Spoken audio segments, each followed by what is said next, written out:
வணக்கம் உறவுகளே, இனிய காலை வணக்கம். இது பார்த்திங்கன்னா எங்கள் வீட்டு ரோஜா செடி. இதுக்கு முன்னாடி பார்த்திங்கன்னா ஒரு 4 கலர் ரோஜா செடி வாங்கி வச்சுருந்தோம். நல்லாவே பூத்துச்சு. இப்போ போயிடுச்சுன்னு சொல்லிட்டு மறுபடியும் 2 செடி வாங்கிட்டு வந்தோம். 2 செடி வாங்கிட்டு வந்து இன்றைக்கி 2 நாள் ஆகுதுங்க. இந்த 2 நாளில் பார்த்திங்கன்னா மஞ்சள் கலரில் வந்து 5, 6 பூ பூத்துருக்கு.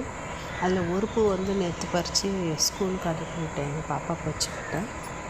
இன்றைக்கி பார்த்திங்கன்னா மறுபடியும் ஒரு 5 பூ இருக்குது. ஒரு 4 பூ பூத்துருக்கு, ஒரு சின்ன மொட்டு ஒன்று இருக்குது. அடுத்து பார்த்திங்கன்னா ஒரு லைட்டு ரோஸ் கலரில் ஒரு செடி வாங்கினேன். அதில் பார்த்திங்கன்னா வாங்கும்போது மொட்டு எதுவுமே இல்லை. இப்போ பார்த்திங்கன்னா ஒரு சின்னதாக ஒரு அழகாக ஒரு பூ பூத்துருக்கு. ரொம்பவே அழகாக இருக்குது. லைட் ரோஸுன்னு சொன்னாங்க. அது பார்க்குறதுக்கு நல்லா பேபி பிங்க் மாதிரி நல்லா அழகாகவே இருக்குது. எனக்கு இது மாதிரி செடி வளர்க்குறது இதெல்லாம் ரொம்பவே பிடிக்குங்க. உங்களுக்கு பிடிச்சதுன்னா லைக் பண்ணுங்கள். தேங்க்யூ.